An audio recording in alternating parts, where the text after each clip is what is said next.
Overdrive today, we take two of the most sought-after electric cars for a drive within the city to find out which is an all-round electric daily driver. We also take a closer look at Tata Motors' first CNG-powered HCV, the Signa 2818.T. Hello and welcome to Overdrive. I am Soini Datta. If you're in the market looking for a feature-packed and a long-range electric vehicle for your family, then you have two very interesting options. The updated MG ZS EV as well as the Tata Nexon EV Max. They both offer really good range and we're here to drive them in real-world condition to find out just which of these would better suit your daily commute. Now the MG ZS EV makes a good case for itself if you're looking for a family SUV that happens to be electric. It's got 461 kilometers of range, a spacious, well-packed cabin, and it ducks in under rupees 30 lakhs. But what if you don't want to stretch your budget that far? Then the Nexon EV Max with 437 kilometers of range is a nice option too.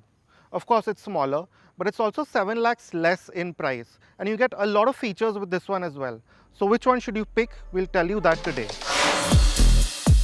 To be fair, without their EV powertrains, these SUVs wouldn't have been direct rivals. But as it stands, they are your only two choices currently if you have between rupees 20 to 30 lakh to spare on an electric vehicle. Now both these electric SUVs wear their green credentials on their sleeve, but the ZS EV is a bit more shouty about it. To start with, that's mainly due to this new blanked out fascia that came with the facelift. It can polarize opinion, but what we don't like as much is this integration of this charge port. Of course, the placement itself is quite intuitive, which means you can just drive into a charging station and start charging. But earlier, in the way it was integrated into the logo was cleaner. Having said that, the rest of the design is smart, at least on the front. Now the Nexon, on the other hand, when you see it beside the ZS EV, looks a bit more conventional, but that's probably down to how common this car has become now on our streets. But of course, you can't miss it. It's still an EV very clearly with this blanked out grille, this blue EV lettering and these bright blue highlights. Of course, to Tata Motors' credit, the facelift has been very nicely done, so it still doesn't look like an old car. And these bright colors too help with that fact. Now, as soon as you step inside the ZS EV, you know where that added money that you spent on it has gone. I mean, every surface that you touch is soft, except for the ones here, they're still hard plastics, but generally, the seats, for example, they're leather, the stitching, and all these materials, they have a nice heft, they have a sense of quality to them that is quite appealing, especially considering that this is still under 30 lakhs. So in that sense, the ZS EV has a clear advantage in terms of how it feels in terms of the perception of quality inside. Now the Nexon EV Max is based on the Nexon obviously, and which is a segment lower than the ZS EV, and that shows in the way the cabin is built. So soft touch surfaces are limited to, say, here for your elbow and another one here on the armrest. But having said that, Tata Motors has done its bit to sort of liven up the space. So you get this very distinct sort of finish, this blue sort of highlighting, very discreet, very nicely done here too. And it must be said that the build quality has improved over time. And now in terms of features, of course, again the ZS EV has an advantage. But if you look closely, Tata Motors has played it smart. So you get some very nice, thoughtful additions. The ventilated seats being one of them. They're absolutely essential in our weather. And another one, this lock to sort of open and close the charging port. It's a very Indian thing. It's something that owners of EVs will appreciate. Now another big change in the Nexon EV Max over the standard Nexon EV is this new gear selector, or this whole center console in general. Now this looks like the most premium part of the cabin, to be honest. And this selector with its graphics really does look quite premium. Now the big difference comes in terms of practicality, where the Nexon really doesn't score very highly. This center new design with the wireless charger and the small cubby hole here has eaten into space for cup holders. There's really no place for you to put cups anywhere in the front, which is a big drawback. And the bottle holders too are recessed behind, which aren't that great. And as you'll see, that continues in the back seat as well. So practicality is not really the Nexon EV Max's strong suit. The Tata only gets a single pane sunroof and limited connected features. But both get auto headlamps and wipers, cruise control, climate control, which is far more effective in the Nexon, and tilt steering adjustment. The ZS EV does better with its safety features, offering 6 airbags, 360-degree cameras, blind spot monitoring, rear cross traffic alert and lane change assist. You even get rear seatbelt warnings, a great addition given the current talk on the matter. The Nexon EV Max makes do with 2 airbags and a single rear camera, but both get TPMS and a useful hill descent control function along with stability control.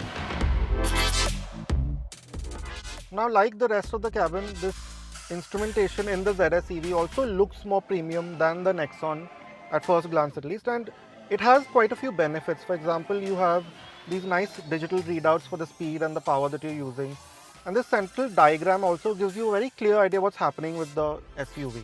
Among the things that we don't like is this very small readout for the range. I mean, we think it could have been a much larger display, taking up a bit more screen space, and the same is true for this regen mode as well as the battery state level. These could have been larger icons considering they are the most important stats that you are looking at most times.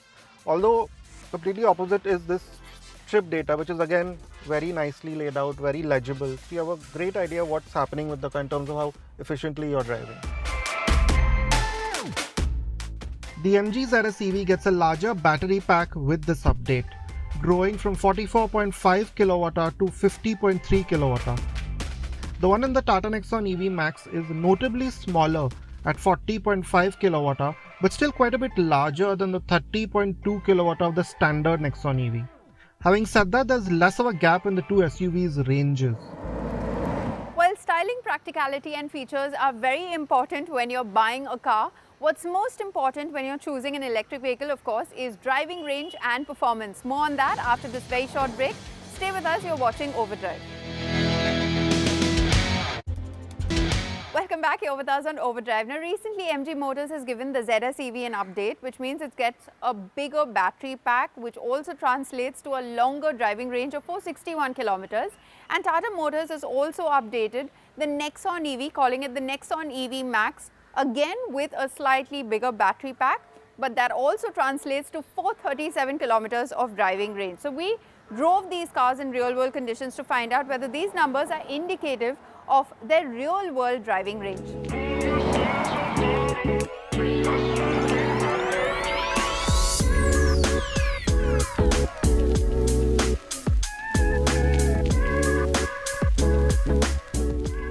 Hi, electric man. Hi, Bob. So I spent the whole day driving these two electric SUVs. Electric. They're the most popular ones in India currently. So now I'd like you to tell me what you think about that. So should we go for a spin? Sure, let's go. You've kept any electric juice left in there? Of course, enough for you to figure out what's what. And is the engine running? There's no engine, it's a motor.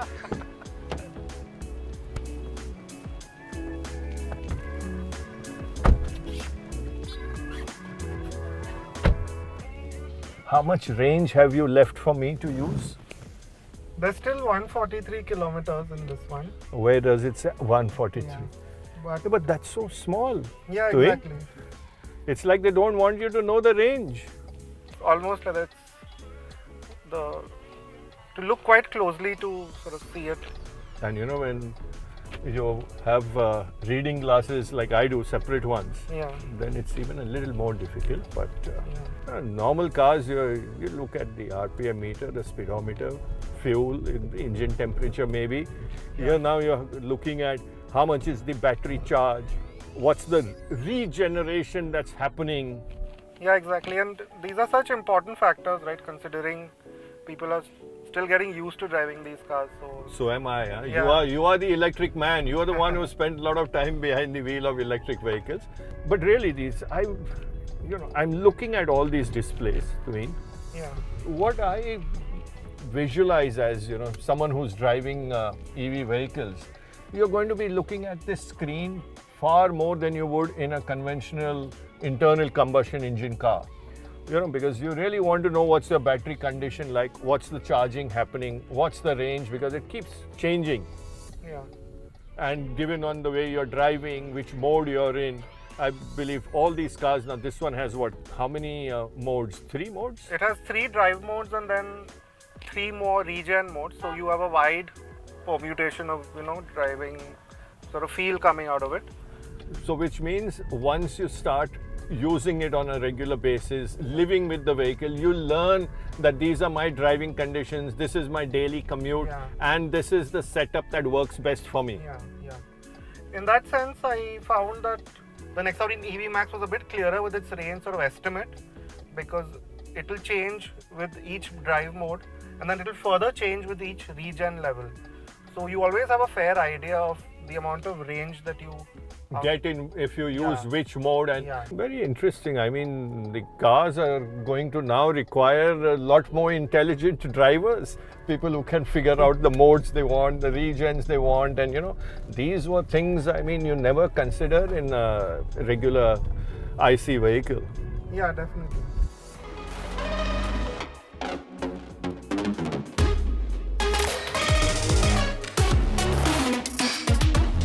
In our real-world range testing, we managed 390 kilometers from the MG and 355 from the Nexon EV Max in city driving. Both were driven on the same route in the eco mode and highest regen levels. There's a smaller gap in highway driving, the ZS EV managing 342 kilometers while the Tata doing 299 kilometers. The lighter weight and more aggressive regen helped the Nexon EV Max seemingly, while the ZS EV's better outputs maybe keep it less stressed at highway speeds. Now with EV driving, you always need to know how much range you have left, or what the status of the battery is. And in that sense, the Nexon EV does a better job of it than the ZS. The range indicator is more accurate, so with each drive mode it changes the range readout, which the ZS EV also does, but the Nexon EV goes a step further. The Nexon EV Max, that's the one that gets the regen mode, to change the range readout with each regen level. So in that case, you always have a very clear idea of how far you can go with the charge that you have. Also quite nice, and this is true for both cars, is the way they shift their driving character with each mode. Now, the main difference that you notice with these driving modes is the change in the throttle response. So for say the same throttle pressure that you're applying, you'll notice that the car is delivering more power, and that genuinely does add to the driving experience. The MG ZS EV has seen a fair bump in power with this facelift, a 36 PS increase to 179 PS, while torque has actually dropped by 70 Nm to 280 Nm. The Nexon EV Max 2 has a 13 PS and 5 Nm more than the standard one at 143 PS and 250 Nm. It's no surprise then that in outright acceleration, the ZS EV is a brisk car with a 0 to 100 kmph time of 7.5 seconds. The Max is notably slower at 8.8 seconds, but to put it in context, it'll still blitz anything this side of a diesel Tucson. There's always enough performance even in eco mode to pass slower cars or fill in gaps in traffic in both EVs. If anything, the ZS EV does have a more precise throttle pedal, and the switch over to regen is a bit more apparent under your right foot. In either case, overtaking performance in both is about as potent as anything else on the road, with both dropping below 2 seconds in all three of our testing ranges. The 7 lakh rupee gap may seem vast, but effectively you have two capable EVs at both ends of a price range. Your budget might be a big factor, but either will suffice as a great urban commuter that keeps range anxiety at bay. Pick the ZS EV if you like the space, features and generally plush ambience, or choose the Nexon EV Max for its driving dynamics or efficiency. It's sheer value putting it just ahead.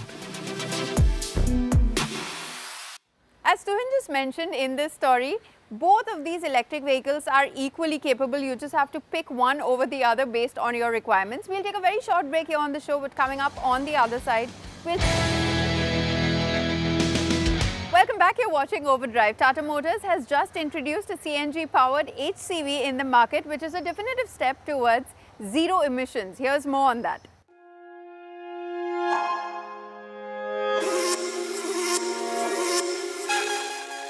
Today we are here for some serious business. What, you ask me? Sustainability.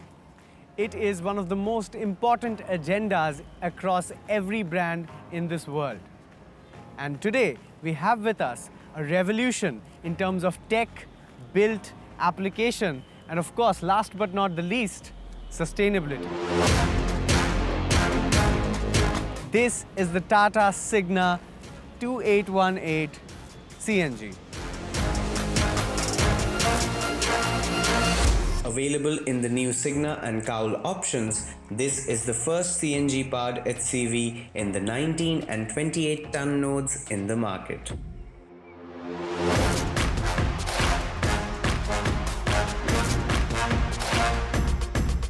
Being the first CNG-powered HCV in the 19 and 28-ton node, this has been aimed to lower a total cost of ownership at first. The CNG-powered 2818T will run up to 1000 km per CNG fuel fill, and this is a big number when long-distance travel is in question. The new Signa cabin with a 3-way adjustable seat, tilt and telescopic steering, and music system provides a comfortable journey for the driver and passengers alike. The 5.7-litre SGI engine, driven by a 6-speed gearbox from Tata, produces a huge 650 Nm of torque and 180 horsepower. The Tata Motors are offering high-deck load body with a 6-foot height, which makes it suitable for all market load applications like FMCG, parcel, e-commerce, auto parts, and the list goes on. Tata is also providing these vehicles with other company-fitted body options like containers and refrigerated trucks as ready-to-use vehicles from day one, meeting all statutory and regulatory norms. This one is a jack of all trades and a master of it too. The modular CNG kit is another unique aspect, meaning the parts of the CNG kit can be replaced or repaired individually, making this a low-maintenance trusted option for the owner as well. With special features like dual filling receptacle for slow and fast filling, trip mileage indicator, and gear shift indicator, this one is compatible to any condition, terrain, or location. Advanced telematics help the driver and fleet owner remain connected to the vehicle, monitoring its functions and performance for better results. All this with unmatched fuel efficiency and low maintenance cost. This one checks all the boxes. With advanced safety features and the trustworthy SGI CNG engine, this is no doubt a popular choice amongst truckers. Let's hear more about the Tata 2818T CNG from Mr. Anirudh Kulkarni, Vice President, Commercial Vehicle Engineering at Tata. Hello Anirudhji, thank you so much for being here. It's a proud moment for Tata on the sustainability platform with the first CNG trucks in the M&HCV segment. So please tell us more about the technology and the repercussions that it will have on the green revolutions towards trucking in India. Okay. So first of all, thank you very much for this compliment. Our Signa 2818 CNG is equipped with a 5.7 SGI Tata Motors engine, which is propelled with a CNG gas and delivers a 180 HP with a 650 Nm torque. This engine comes with a skip fire technology, sequential gas injection, and high energy ignition coils. All the fittings which are used in our piping for the CNG are safest, comes with the latest technology, and we call it as of an international standard. The vehicle is also equipped with a integrated filling unit, which cater to both fast and a slow filling. For CNG, generally when you talk about any vehicle platform, the customer always have 3 challenges in his mind: whether there is a deterioration in performance, the range anxiety part, and the safety and the connectivity features. So all these 3 challenges which customer might face are already taken care in our Signa 2818. And the range anxiety comes from a usage of modular architecture. And this modular architecture, when we talk about this, I can mention about a proper selection of wheelbases and a number of modular CNG cylinder packaging. We are able to do the upward and downward scalability for the range which is ensured, and that is called as like a 500 kilometers you get range, 700 kilometers you can get a range, or you can also surpass 1000 kilometer range in a one go. The third part, which is very, very important, is also about the safety and the connectivity side. So whether my truck remains connected with the say driver or with his fleet operator or the workshop manager, and that is what we offer in our Fleet Edge connectivity platform, all the features. The immediate adaptation of CNG is seen across the commercial vehicle fleet due to its simplified architecture. The simplified architecture which is there on the vehicle side, exhaust system side, no regeneration, everything. Other benefit is also like a low TCO and a less CO2 emission. One more added advantage we can see here is the availability of infrastructure. However, it needs to be scaled up in line with the current migration of diesel to a CNG. But with that, it's a wrap on this week's edition of Overdrive. But remember, you can stay in touch with the team through Facebook, Twitter, as well as YouTube. And you can follow our latest updates on Instagram. We'll see you next week. Until then, drive and ride safe.